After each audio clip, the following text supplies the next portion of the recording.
Muy buenos días, señorías. Se abre la sesión.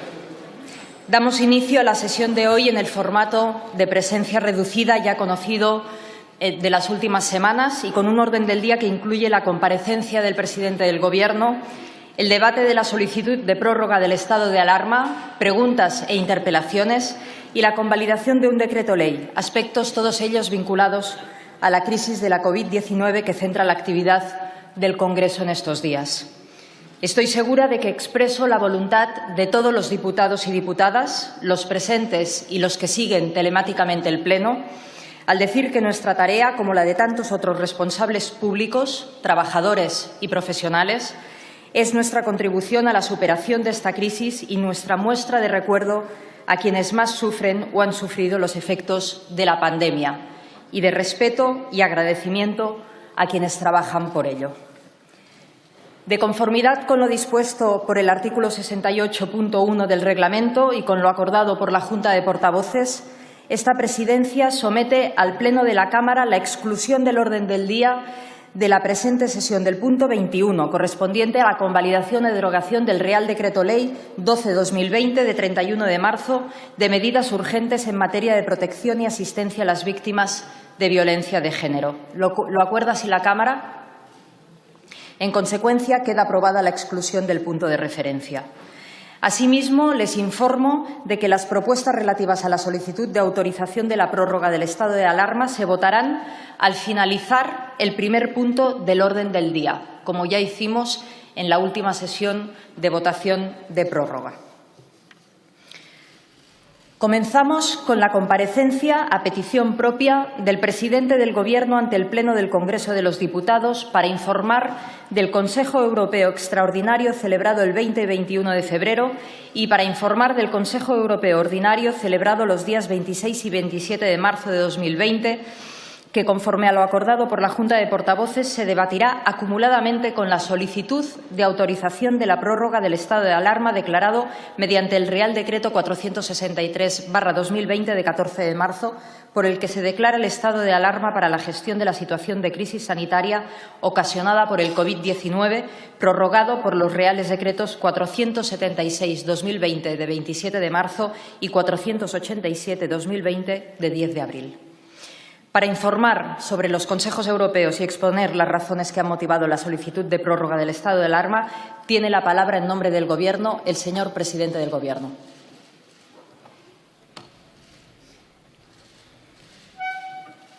Buenos días.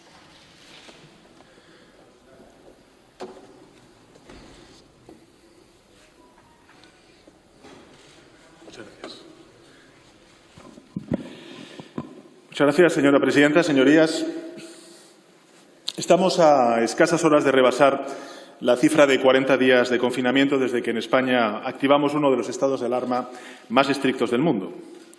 Una auténtica cuarentena que jamás pensamos que viviríamos y a la que la sociedad española ha tenido que hacer frente con coraje, con resistencia y con disciplina ejemplar, con moral de victoria.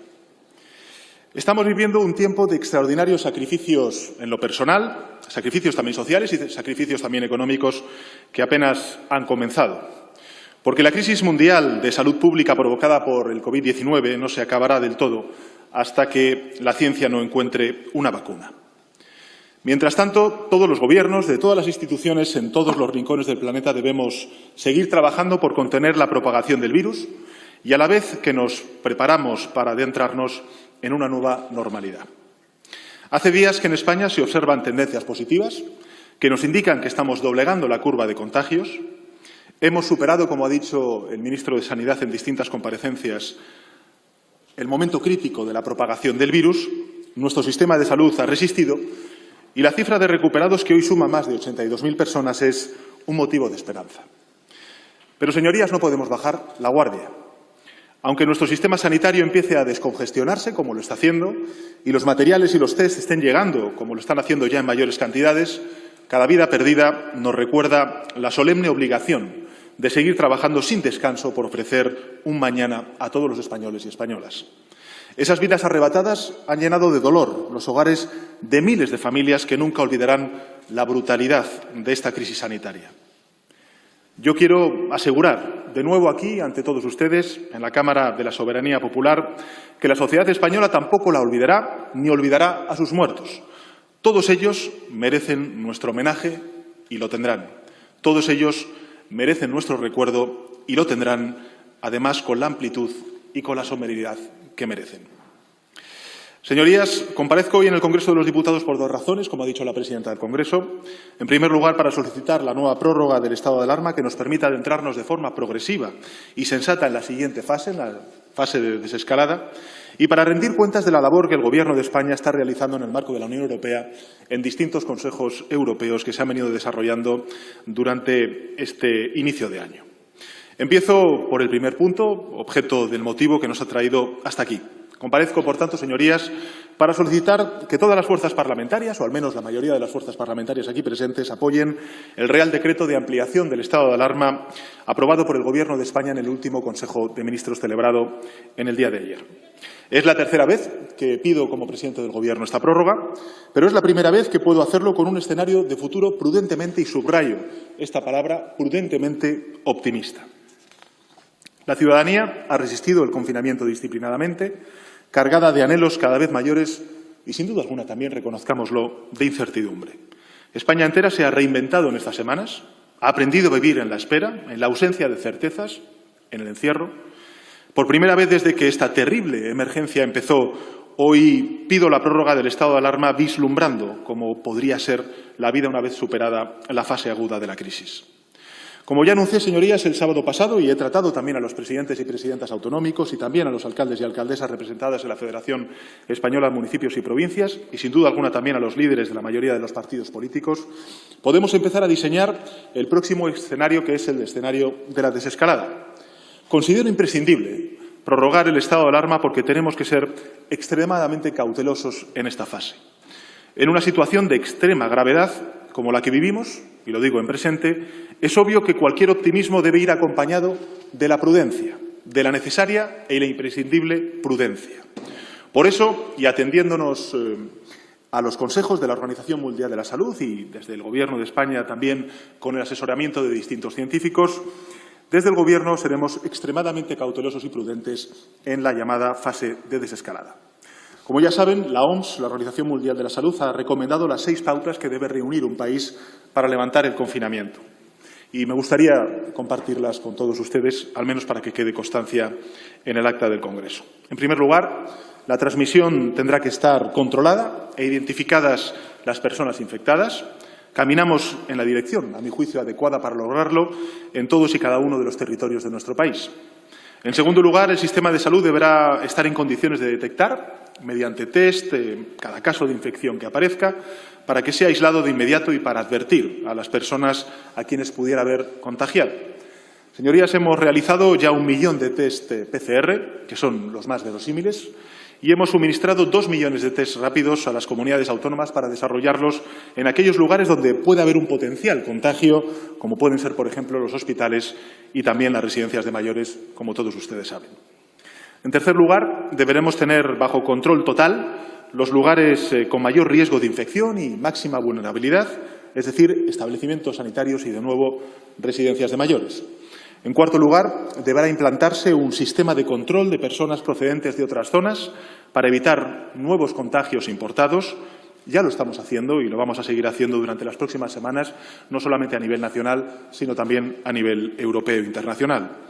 En quinto lugar, deberemos establecer, nos dice la OMS, medidas estrictas, preventivas, en centros de trabajo y también en los centros educativos. Y lo vamos alcanzando de la mano de los agentes sociales y también de las comunidades autónomas en muchos de estos ámbitos.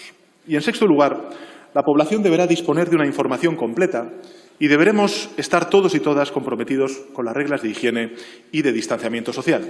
Esto creo que lo estamos haciendo permanentemente y el compromiso de todos los ciudadanos está siendo incluso, insisto, ejemplar.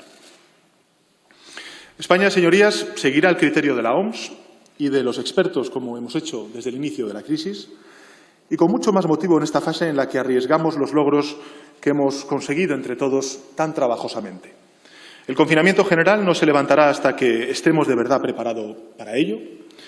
porque no vamos a correr ningún riesgo que nos traiga de vuelta hasta la dolorosa situación que hemos vivido y que tanto nos ha costado a todos revertir. Esta extensión, señorías, del estado de alarma no será igual que las anteriores. La cobertura jurídica será la misma, el estado de alarma que prevé nuestra Constitución, pero las reglas y el alcance variarán del mismo modo que ha variado la situación.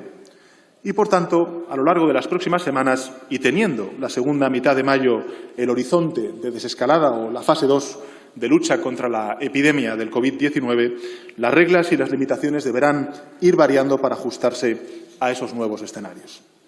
Progresivamente, señorías, se irá reduciendo el peligro y, de acuerdo con esa reducción, se irá modificando el estado de alarma, las condiciones del estado de alarma, siempre, insisto, con la misma premisa: proteger a la ciudadanía y mantener a salvo nuestro sistema de salud para que la desescalada pueda realizarse de forma gradual y segura.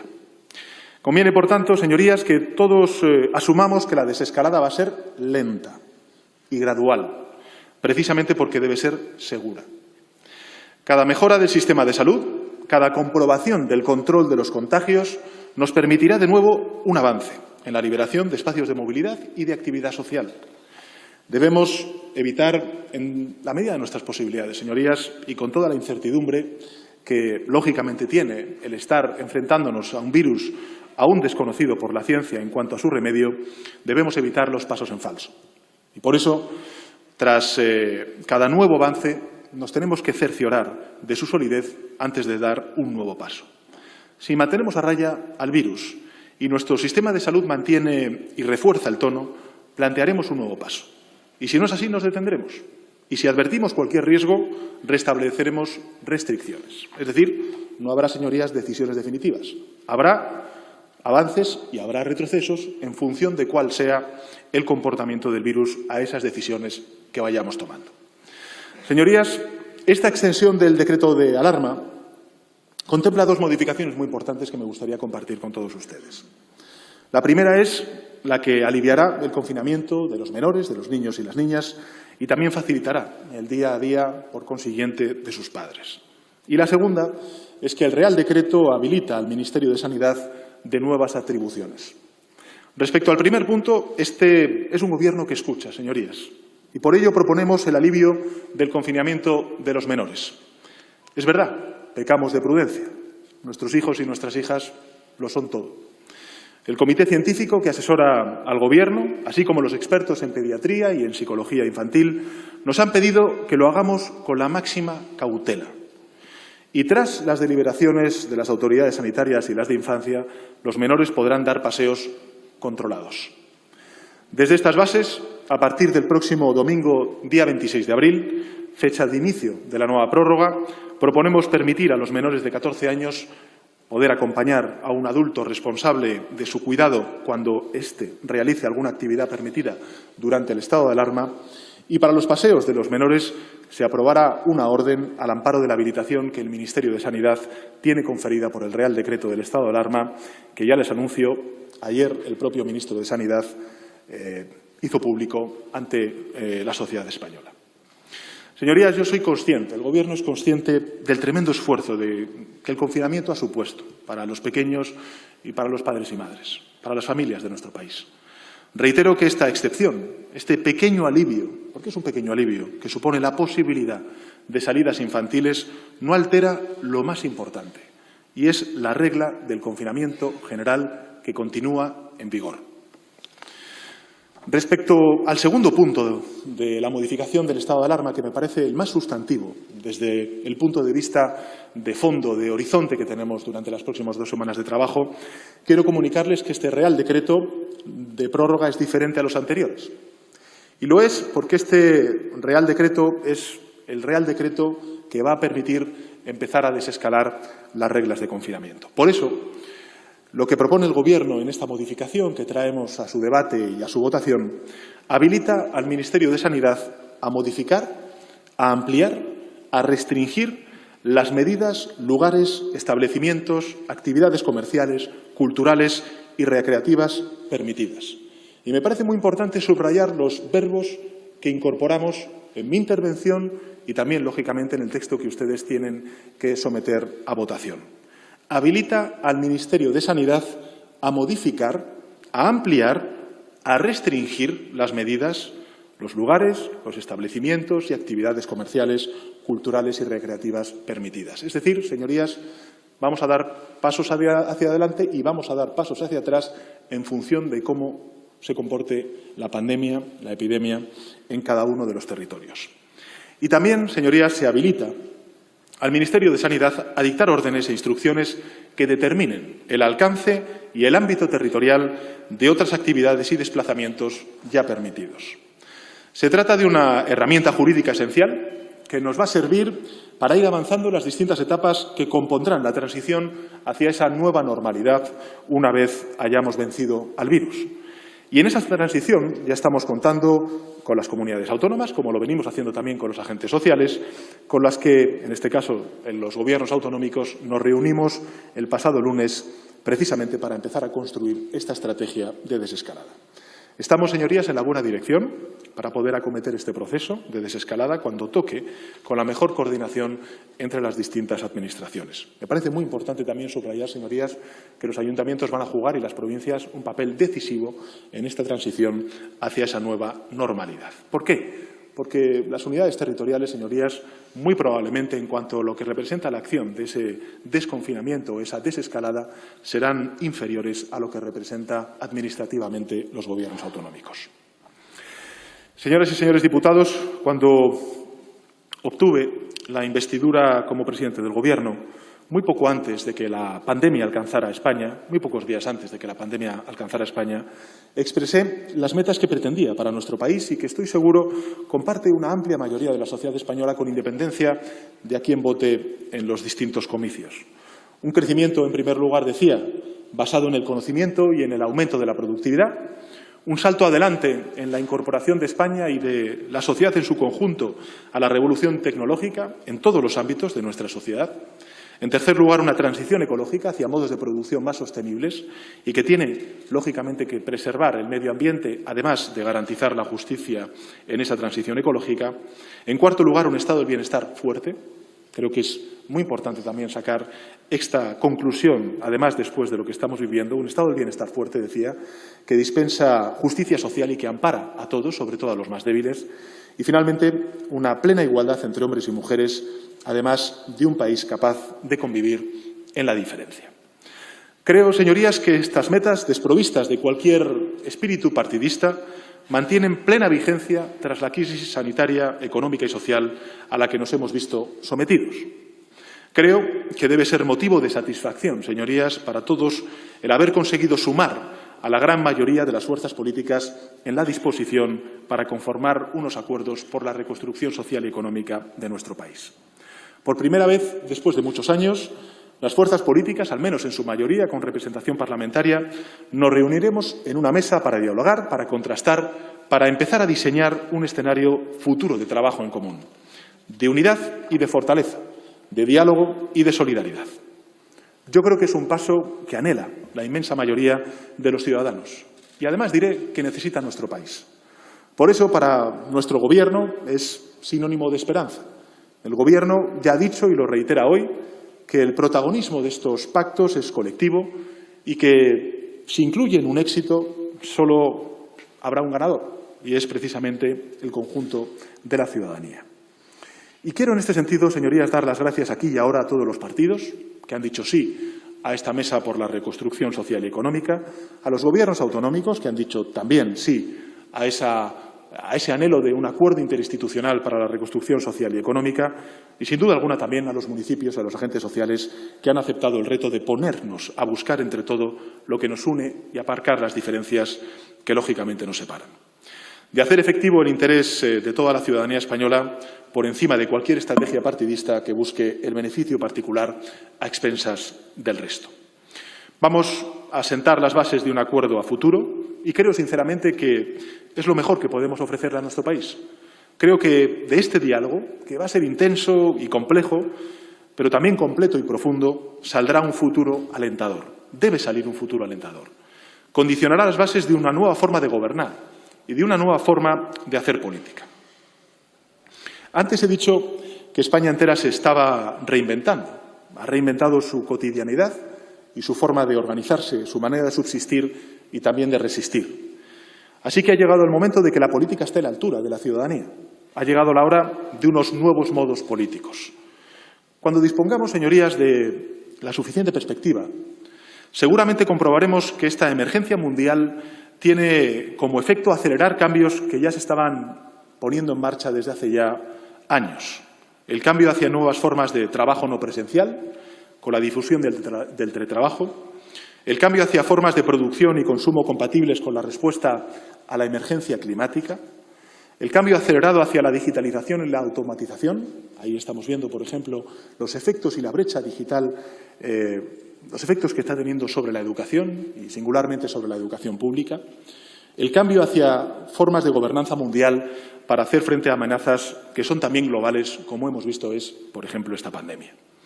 Pero ha llegado una sacudida mundial que ha acelerado todos estos cambios que veníamos registrando y debatiendo en esta Cámara, en este foro, desde hace tiempo.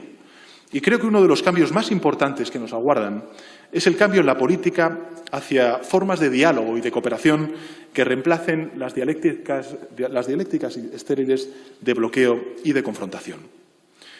El pensamiento de que un país plural necesita de un trabajo plural y de una voluntad de unión es una idea que se ha abierto paso en estas semanas, reconozcámoslo con muchísima fuerza. Esta, señorías, decíamos al principio de la investidura, es la legislatura del diálogo.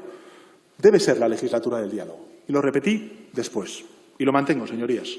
No habrá otra oportunidad mejor ni más apremiante que hacer efectiva esa voluntad unívoca que tiene el conjunto de la sociedad española de diálogo, que en este momento tan crítico, tan trascendental para la historia de España y también de Europa. Creo que es así para todos nosotros y nosotras. Y lo vamos a demostrar en los trabajos para ese acuerdo de reconstrucción social y económica que se desarrollarán en esta misma Cámara. En varias ocasiones he manifestado, señorías, dentro y fuera de esta Cámara, que solicitaba de las fuerzas políticas unidad y lealtad, que pedía exactamente lo mismo que estaba dispuesto a ofrecer. Nadie de buena fe discute la necesidad de unos acuerdos de reconstrucción social y económica para volver a poner en pie a nuestro país, sobre todo viendo cuáles son las perspectivas económicas que se plantean por distintos organismos internacionales. Sí, hay, en cambio, quien duda de la sinceridad de la propuesta por entender que es el Gobierno quien pudiera beneficiarse de estos acuerdos. Pues bien, quiero ofrecer hoy dos garantías frente a esas reservas. En primer lugar, quiero proclamar solemnemente que la culminación de un acuerdo será un éxito de todos quienes arrimen el hombro y contribuyan, en consecuencia, al entendimiento. Unos pactos de reconstrucción no pueden ser patrimonializados por nadie. Segundo, la necesidad de reconstrucción social y económica es un apremio que no se manifiesta solo a nivel nacional. No interpela tan solo a esta Cámara. La devastación económica y social causada por esta crisis se manifestará en todos los espacios de nuestra geografía y de nuestra Administración, que es una de las más descentralizadas del mundo, en particular en una vertiente tan capital como es la de nuestro Sistema Nacional de Salud. Por eso manifiesto mi parecer favorable a la consecución de pactos de reconstrucción en los diferentes escalones de nuestra geografía. Repito, manifiesto mi parecer favorable a la consecución de pactos de reconstrucción en los diferentes escalones de nuestra geografía. Acuerdos de reconstrucción que incorporen ese espíritu de unidad y de trabajo en común en cada comunidad autónoma, en cada ayuntamiento, gobierne quien gobierne. Por tanto, sí a los acuerdos de reconstrucción, con todas sus consecuencias, sin reservas, en cada lugar, en cada administración, gobierne quien gobierne. Sin más exclusión que la de quienes se autoexcluyan y decidan quedar al margen de la recuperación social y económica de nuestro país. Señorías, para fructificar el espacio de trabajo para los acuerdos, deberá ceñirse a los asuntos que pueden concitar un acuerdo y dejar de lado aquellos otros que susciten controversia. En primer lugar, yo creo que es evidente que tenemos que hablar de nuestro Sistema Nacional de Salud. Debemos reconstruirlo, debemos reforzarlo, porque no solo es la defensa que nos protege a todos como individuos, sino que es lo que nos defiende como comunidad frente a agresiones y amenazas como las que estamos sufriendo. En segundo lugar, es esencial revitalizar el pulso de nuestra economía. Hay que acordar las acciones financieras, fiscales, administrativas precisas para reconstruir y relanzar el tejido empresarial devastado por esta pandemia. para devolver la pujanza y el dinamismo a todos los sectores afectados, centrándonos en las pequeñas y medianas empresas, en la economía social, en el trabajo autónomo, que por su tamaño sufren una debilidad mucho más perentoria. Hay que poner en marcha de nuevo toda la economía social de nuestro país y atender con más primor sectores que han sido muy golpeados, como puede ser la industria, el turismo, la hostelería o la cultura. En tercer lugar, es esencial tomar medidas de protección social para que absolutamente nadie se vea abandonado o desprotegido en una crisis, en un trance como este, ni cuando la crisis social y económica tome el relevo a la crisis sanitaria. Y, por último, es esencial que en esta nueva forma de hacer política tengamos como prioridad estar en consonancia con los acuerdos europeos, que lo que ofrecemos y exigimos dentro podamos ofrecerlo y exigirlo fuera. Los pactos en España serán los pactos en Europa, señorías. La unión y la solidaridad, la capacidad de trabajo en común, la posibilidad real de sostener la libertad y la democracia, de no dejar a nadie atrás, en definitiva. Esa es la nueva política que nos espera, esa es la nueva política a la que apela el Gobierno, ese es el futuro por el que vamos a trabajar y luchar juntas y juntos, en España y en Europa. Y en este punto paso a informarles de los resultados de los distintos consejos europeos extraordinarios de los días 20 y 21 de febrero y del Consejo Europeo Ordinario celebrado por videoconferencia el pasado 26 de marzo. Sobre el Consejo Europeo del 20 y el 21 de febrero.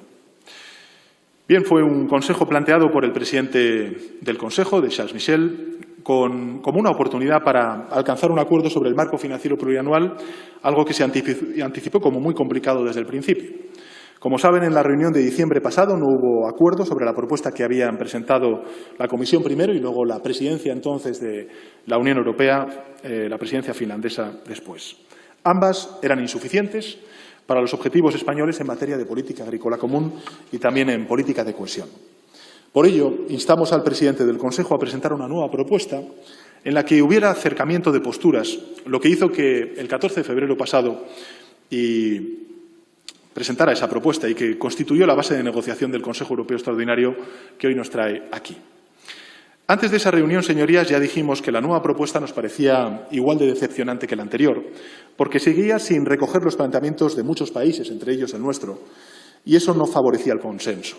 El resultado final ya lo conocen, no hubo acuerdo, y el presidente del Consejo reconoció que necesitábamos más tiempo para negociar. La posición española fue y seguirá siendo la defensa de los intereses de España en Europa, de una Europa que tiene que ser fuerte y solidaria. Contamos con el respaldo de un gran número de socios, articulados bajo el paraguas del Grupo de Países para una Europa más ambiciosa. Señorías, apenas han pasado 8 semanas de esa reunión. 8 semanas.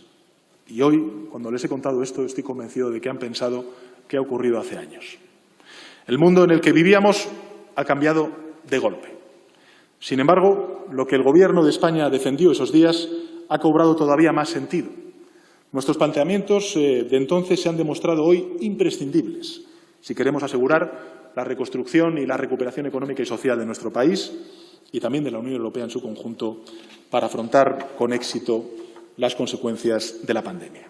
Permítame, pues, entrar en detalle con aquello que estaba y sigue estando en juego en la última propuesta y cuyo contenido resulta decepcionante aún hoy para el Gobierno de España por 3 motivos específicos.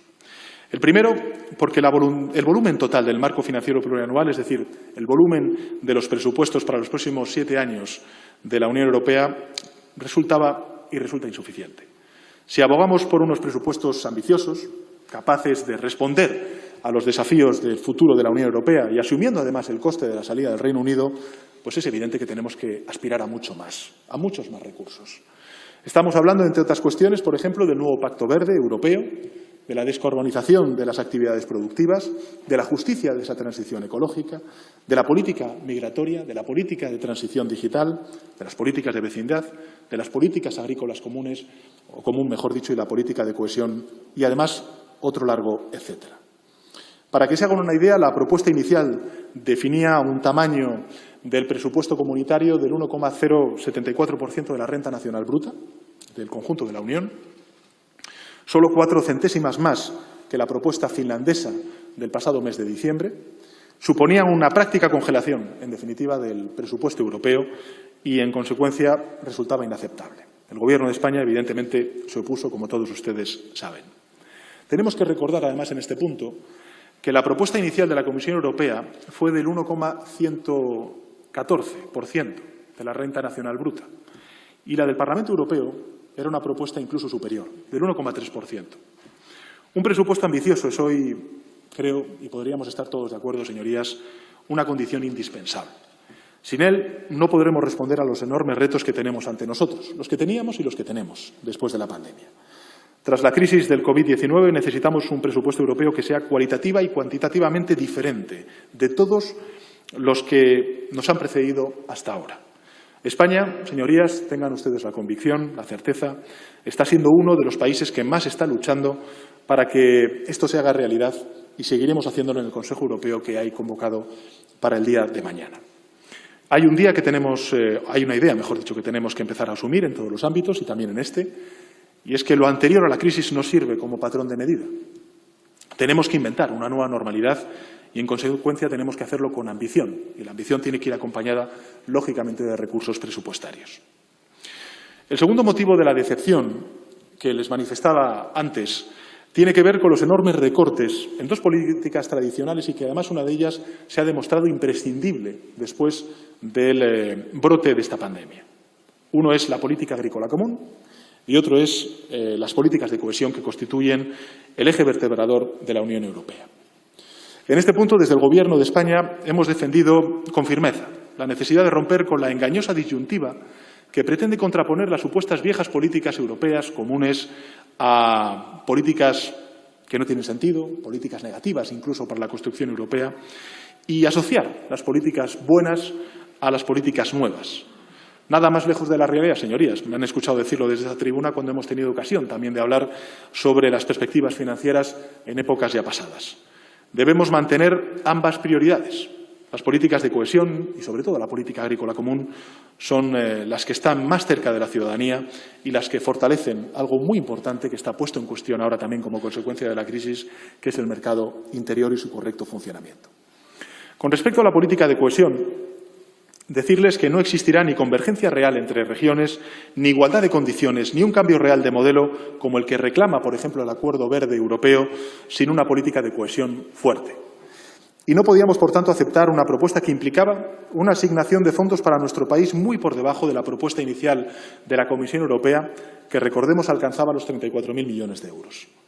Todavía quedan 22 regiones europeas que, tras 9 años, no han recuperado su nivel de PIB per cápita previo a la crisis de 2008, y todas se concentran en el sur de Europa, incluyendo 12 regiones en Grecia, 5 en España y 4 en Italia.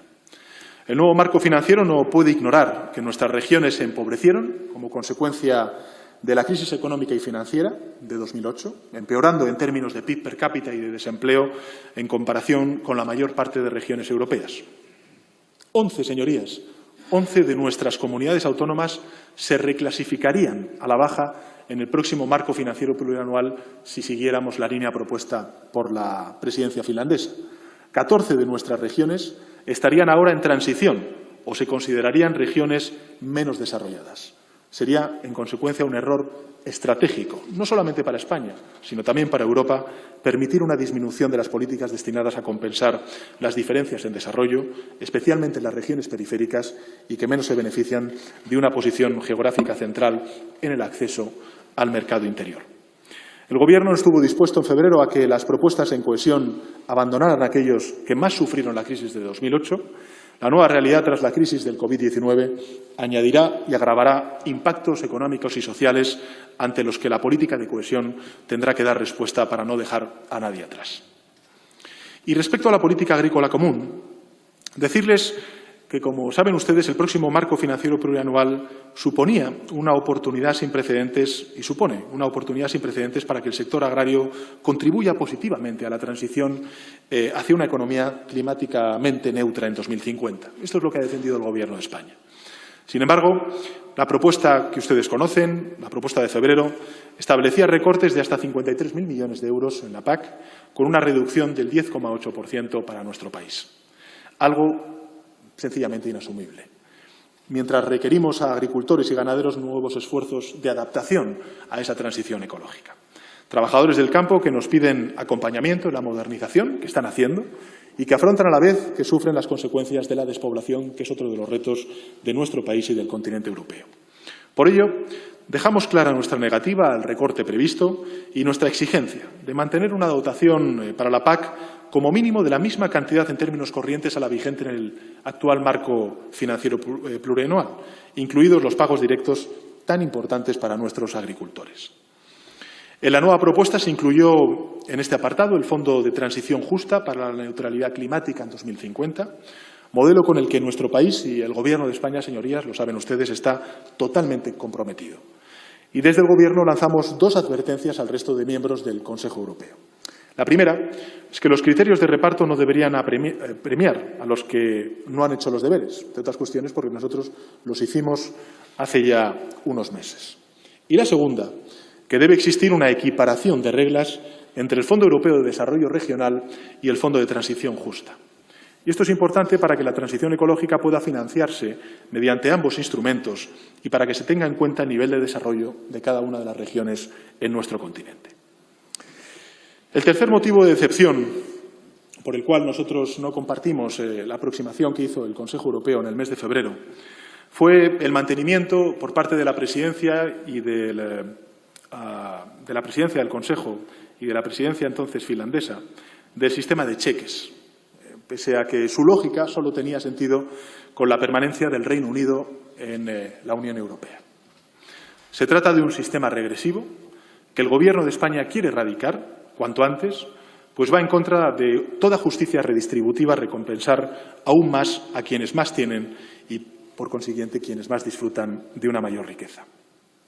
Señorías, como he dicho antes, la realidad de los días posteriores a ese Consejo Europeo alteró drásticamente nuestras agendas y nuestras prioridades. No hemos dejado de trabajar en ello desde entonces, aunque la siguiente reunión del Consejo Europeo, a la que ahora me referiré, tuvo necesariamente otro contenido mucho más urgente, que es la respuesta al COVID-19. El cuadro macroeconómico que regía las propuestas anteriores ha caducado totalmente, ya es papel mojado, y la urgencia de un auténtico plan Marshall, si me permiten ustedes la expresión, para la reconstrucción social y económica en Europa, sitúa al marco financiero plurianual nuevamente en el centro de todas nuestras negociaciones. Confiamos en que del Consejo Europeo de mañana, que celebraremos por la tarde, pueda salir un primer consenso que vaya en línea con la posición mantenida por el Gobierno de España en febrero y que acabo de explicarles. Porque lo que antes era justo y conveniente, ahora es sencillamente imprescindible. Imprescindible para que la Unión Europea merezca ese nombre y no el de un agrupamiento circunstancial de intereses mercantiles. Y, señorías, en consecuencia, procedo ahora a rendir cuentas sobre el Consejo Europeo celebrado por videoconferencia el pasado 26 de marzo y, lógicamente, la posición del Gobierno de España en el Consejo Europeo que celebraremos mañana por la tarde. Respecto al Consejo Europeo del 26 de marzo. Ante la crisis mundial de salud pública provocada por el COVID-19 en nuestros países, los Gobiernos de los Estados miembros hemos celebrado numerosas reuniones para coordinar una respuesta colectiva. Así, el 17 de marzo ya hubo una videoconferencia tras la que adoptamos una declaración conjunta que expresa la profunda solidaridad de los 27 países miembros de la Unión con las víctimas de la pandemia y sus familias. Un texto que plasmaba objetivos en 4 grandes áreas que me gustaría recordarles. La primera, la contención de la pandemia. La segunda, una mejor distribución de los recursos sanitarios a través de algunas compras centralizadas a nivel europeo. En tercer lugar, el apoyo a la investigación para encontrar cuanto antes una vacuna. Y, finalmente, los preparativos para la recuperación social y económica. Con respecto al primer punto, es decir, con respecto a la adopción de medidas para contener la propagación del virus, a fecha del 26 de marzo, todos los Estados miembros habíamos adoptado ya distintas medidas frente a la pandemia. El Gobierno de España, en particular, había puesto en marcha, recuérdenlo ustedes, desde hacía 2 semanas las medidas más estrictas, junto a Italia, de todo el continente. El Consejo Europeo refrendó que todos esos esfuerzos nacionales, incluidos los nuestros, cumplían con los criterios del Centro Europeo para la Prevención y el Control de Enfermedades y con las recomendaciones del panel constitutivo o consultivo de la Comisión sobre el COVID-19.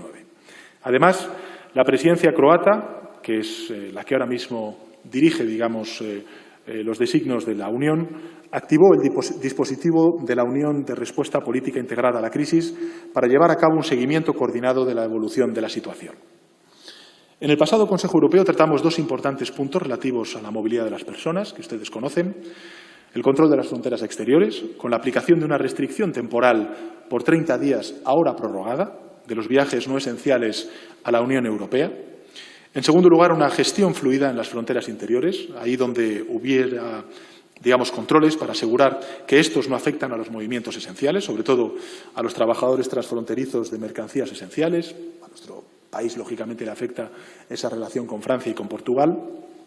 Y, además, las medidas adoptadas de contención del virus están teniendo un impacto en el sector agrario en varios países, incluido el nuestro. La cadena agroalimentaria europea ha demostrado su resistencia y su capacidad para garantizar la regularidad del suministro de alimentos a los ciudadanos europeos en calidad y en cantidad, pese a todas las restricciones establecidas por los Estados miembros para enfrentar el brote del COVID-19. Pero, sin embargo, el cierre de sectores del sector de hoteles, de restaurantes, de catering, afectará severamente al sector agroalimentario, especialmente a un gran número de agricultores cuyos productos no tendrán salida en el mercado a corto plazo. Por ello, el Gobierno está demandando, señorías, con insistencia a las autoridades comunitarias que todos los instrumentos de la política agrícola común sean desplegados de manera urgente para hacer frente a las perturbaciones de los mercados, ayudando así a los agricultores a mantener el potencial productivo que proporciona alimentos a Europa. Y, por último, compartimos la necesidad de contrarrestar firmemente los bulos y la desinformación mediante una comunicación transparente y responsable. La Comisión Europea y el alto representante estarán plenamente implicados en esta cuestión y darán cuenta al Consejo de los esfuerzos conjuntos. Con respecto al aprovisionamiento de material médico, que era la segunda de las cuestiones que tratamos en ese Consejo del mes de marzo, es importante recordar, señorías, que nos movíamos entonces y todavía hoy en un contexto de compra difícil y un mercado altamente agresivo. Por ello, solicitamos a la Comisión Europea que prosiguiese y acelerase su ayuda para garantizar el suministro rápido y adecuado de equipos médicos en toda la Unión Europea, lo que constituía nuestra máxima prioridad. Asimismo, se estableció la necesidad de autorización para exportar estos recursos fuera de la Unión Europea. Como no puede ser de otro modo, agradecemos los esfuerzos realizados por la Comisión Europea para relocalizar recursos, para aumentar el presupuesto inicial para la reserva estratégica de equipos médicos. Permítame que añada en este punto una de las propuestas que el Gobierno de España ya está impulsando en el marco de la Unión Europea, como es la necesidad de realizar stress test regulares de nuestros sistemas de salud nacionales como parte del semestre europeo. Es decir, al igual que la Comisión Europea monitoriza de forma regular las finanzas públicas o los desequilibrios macroeconómicos, exigiendo unos niveles mínimos de solvencia, vamos a pedir que se haga lo mismo con los sistemas de salud de los Estados miembros para garantizar su robustez en el futuro. En tercer lugar, con respecto a la promoción de la investigación médica, acordamos apoyar decididamente la investigación y coordinar los esfuerzos dentro de la comunidad científica europea con el fin de desarrollar cuanto antes una vacuna. Y por ello llamamos a la colaboración no solo en el seno de la Unión Europea, sino también del resto del mundo, especialmente entre nuestros socios del G20 y también del G7. Y acogimos con satisfacción las iniciativas adoptadas por la Comisión, por el Consejo Europeo de Innovación, por el Grupo del Banco Europeo de Inversiones, para ofrecer apoyo financiero a la respuesta asistencial y a la promoción de la investigación. Señorías, esta pandemia es global y la colaboración a nivel internacional es fundamental. Por ello, en este punto también quiero subrayar la importancia de la acción exterior de la Unión Europea para contribuir a ayudar a nuestros países vecinos de la vertiente sur del Mediterráneo, de Iberoamérica y, sin duda alguna, también de África, en sus esfuerzos no solamente para luchar contra el COVID-19, mensaje en el que insistiré mañana con mis colegas del Consejo Europeo, sino también como consecuencia de las terribles consecuencias económicas que va a tener la crisis del COVID-19 para todo un continente como es el continente africano. Creo que el conjunto de la Unión Europea y también un país como el nuestro tiene que mostrar esa solidaridad con el continente africano, con nuestros hermanos latinoamericanos, como consecuencia del impacto que no va a tener solamente la crisis de salud pública, sino también las dramáticas consecuencias económicas y sociales que van a vivir sociedades enteras. Y con respecto a las consecuencias socioeconómicas, como bien saben ustedes, señorías, la crisis de salud pública provocada por el COVID-19 acarrea una crisis económica y social sin precedentes. Hemos visto algunos datos que estremecen a todos los que los leen. Nos encontramos ante un desafío histórico, señorías, que nos obliga a trabajar ya por una reconstrucción que también tiene que ser histórica. Una reconstrucción que deberá basarse necesariamente en una respuesta europea contundente, solidaria.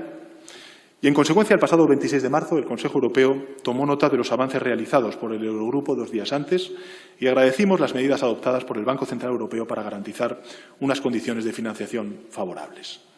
También dimos la bienvenida al uso sin precedentes de la cláusula general de excepción del Pacto de Estabilidad y Crecimiento, que permite un endeudamiento más allá de lo previsto habitualmente, y al marco temporal de la Comisión, que ha permitido autorizar con mayor flexibilidad y rapidez las ayudas estatales y extraordinarias lanzadas por distintos Estados miembros, entre ellos nuestro país, en el contexto de la crisis. El Gobierno de España reconoce, señorías, la voluntad de las instituciones europeas, reflejada en todos los instrumentos que se han puesto en marcha, así como en la adaptación de los mecanismos existentes para ponerlos al servicio de la situación actual. No obstante, como ustedes saben y ya he mencionado antes, nuestro Gobierno ha reclamado la necesidad de dotarnos de mecanismos novedosos y ambiciosos que demuestren que la Unión está a la altura de las expectativas de sus ciudadanos. Hay que decir que en este empeño no estamos ni muchísimo menos solos. Por este motivo, antes de la reunión del 26, firmé, junto con otros 8 jefes de Estado y de Gobiernos europeos, una carta dirigida al presidente del Consejo Europeo, en el que exigíamos trabajar en un instrumento de deuda común que nos ayude a financiar la necesaria reconstrucción económica y social del conjunto de la Unión. Como saben, en ese momento no fue posible un acuerdo de conjunto, pero se encomendó algo importante, y es encomendar al Eurogrupo trabajar para ofrecernos propuestas en el plazo de 2 semanas. El 9 de abril, el Eurogrupo alcanzó el acuerdo que conocen de medidas a corto plazo, e insisto, en este horizonte temporal de corto plazo, en 3 direcciones.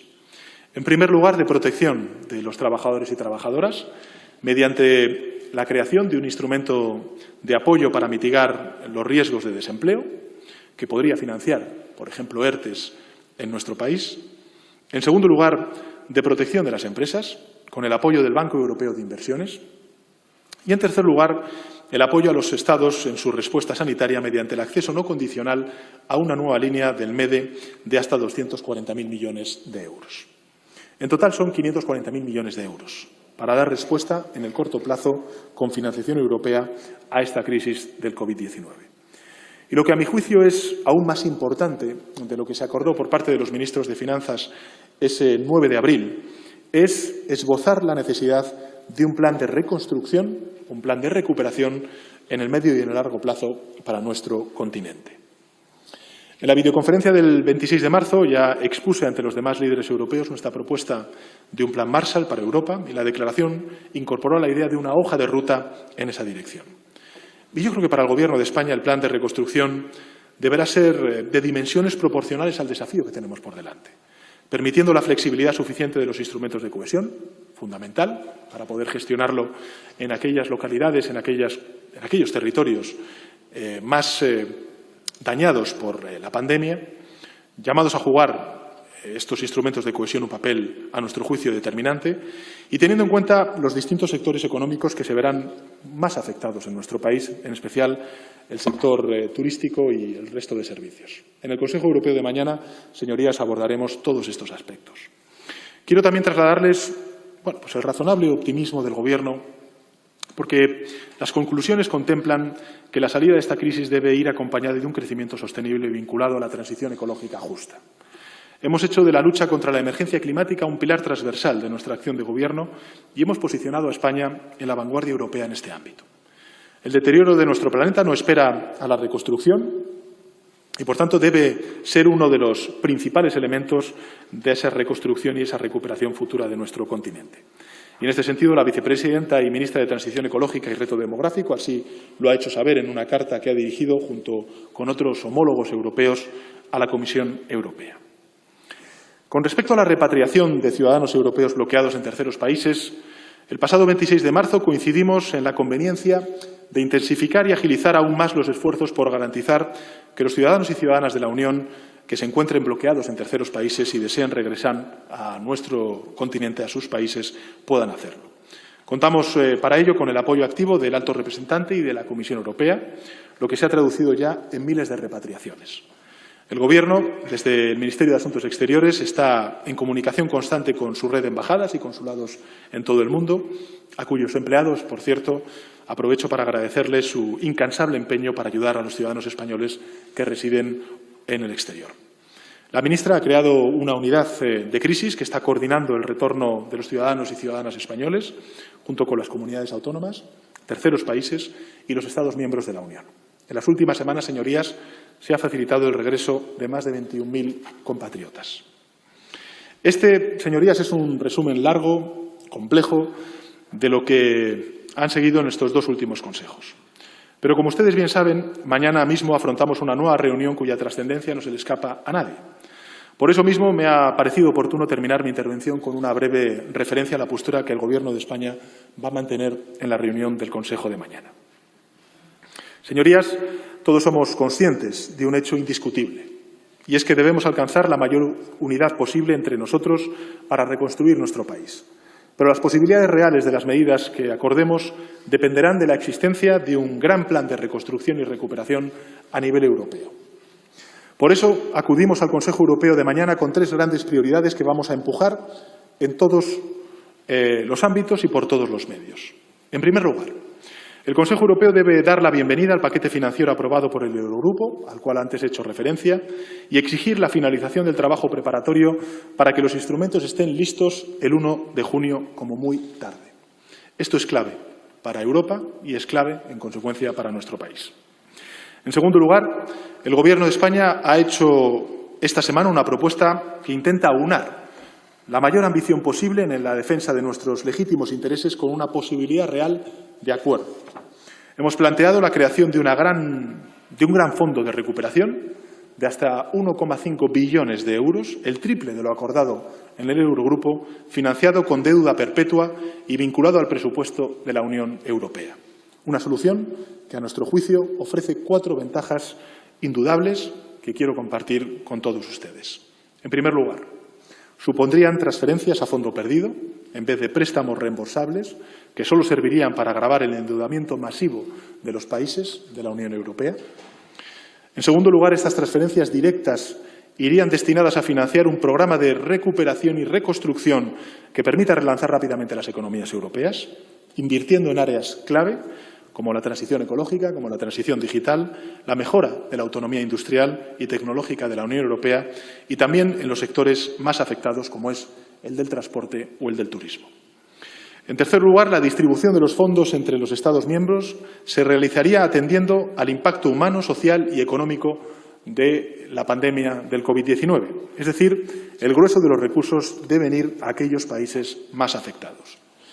Y la financiación a través de deuda perpetua significaría que solo se pagarían los intereses, garantizados conjuntamente por la potencia del presupuesto europeo, mediante la creación de verdaderos impuestos comunitarios, como es, por ejemplo, el impuesto al CO2 en frontera o un impuesto a las transacciones financieras, entre otros. La tercera prioridad en el Consejo Europeo para el Gobierno de España, señorías, es lograr un acuerdo sobre el próximo marco financiero plurianual, el presupuesto comunitario para los próximos 7 años.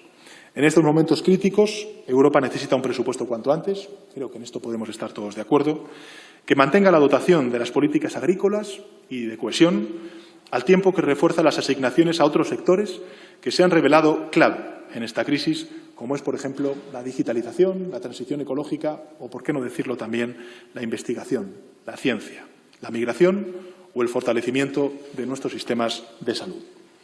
Se trata, en definitiva, de una propuesta pragmática, efectiva e imprescindible. Una propuesta, además, asumible por nuestros socios más reticentes, si me permiten la expresión, ya que no requeriría modificaciones legales que pudieran conducir a trámites parlamentarios o jurídicos en el ámbito nacional, que son muy importantes para determinados socios más reticentes. Un instrumento, en definitiva, a la altura de la gravedad de la situación, pero que demostraría la intención real de la Unión de actuar con verdadero alcance. Porque no podemos limitarnos a intentar apagar el incendio, señorías. Se trata de reconstruir la casa y acoger en ella a todos y a todas. Señorías, concluyo mi intervención. Y quisiera hacerlo precisamente insistiendo en esta idea. Hasta ahora, todos nuestros esfuerzos colectivos han ido dirigidos en una dirección fundamental, en la que continuamos, y es defendernos del inesperado y brutal ataque de la pandemia. Combatir cada cual desde sus puestos para defender vidas en esta guerra silenciosa sin bombas. Llega el momento en el que, sin descuidar lo más mínimo esa defensa, e insisto, sin descuidar lo más mínimo esa defensa, debemos también dar pasos decididos hacia propuestas que reconstruyan un futuro común, mirando hacia adelante y en base a la solidaridad, sentimiento que originó el motivo de la propia Unión Europea. Sin perder la perspectiva, debemos salir del ritmo impuesto por la enfermedad y tomar la iniciativa política para reconstruir el paisaje que aparece tras su paso. Insisto, sin descuidar lo más mínimo nuestra defensa. Por eso, esta comparecencia refleja precisamente el punto en el que nos encontramos. Necesitamos, señorías, prolongar el estado de alarma, que ha sido nuestra más eficaz medida de protección en las semanas pasadas. Ahí están los datos. Y, al mismo tiempo, abordar los acuerdos que, tanto en el escenario nacional como en el europeo, deben hacernos encarar el futuro con ambición y con esperanza. Señorías, hemos perdido mucho en estos días terribles. Por encima de todo, hemos perdido la vida de compatriotas, familiares y amigos a quienes hemos visto marchar en soledad y de cuya ausencia nunca vamos a recuperar o que su ausencia no vamos a recuperar. Como ellos, mucho de lo que se ha ido en estas semanas insólitas no volverá. Y con ese peso tendremos que afrontar la reconstrucción de nuestras vidas y también de nuestro país. Por eso mismo, pongamos en marcha todos nuestros recursos, todas nuestras potencialidades como personas, como comunidad, como país. Y que nuestras competencias estén alineadas a nuestras ambiciones. Cada enfrentamiento que alentemos, cada retraso que asumamos por otros cálculos e intereses será un lastre con el que cargaremos en los próximos meses y en los próximos años. Cada acuerdo que alcancemos será, por contra, el terreno fértil desde el que volver a crecer. Yo, señorías, tengo confianza. Confianza en nuestras instituciones autonómicas y municipales. Confianza en nuestros agentes sociales. Confianza en las instituciones europeas, en su voluntad de mantener la unión pese a las diferencias y las dificultades. Y confianza, sobre todo y ante todo, en nuestros compatriotas que han dado un ejemplo de abnegación y de disciplina social y moral de victoria sin parangón. Confianza en sus capacidades, en su inteligencia y, como decía antes, en su espíritu de victoria. Desde sus hogares, desde sus puestos de trabajo, desde los hospitales. Ellos son los que nos marcan el camino, señorías. Y por eso propongo que reservemos los aplausos de esta Cámara para quienes combaten en primera línea. Más que las palabras de uno u otro orador, son ellos con su entrega y con su ejemplo quienes merecen el homenaje del aplauso. A nosotros, señorías, nos toca respetar su esfuerzo y homenajearlo con el aplauso silencioso de nuestra Unión. Espero que eso sea posible en esta sesión y en las sesiones que vendrán en el futuro. Muchas gracias. Muchas gracias, señor presidente del Gobierno.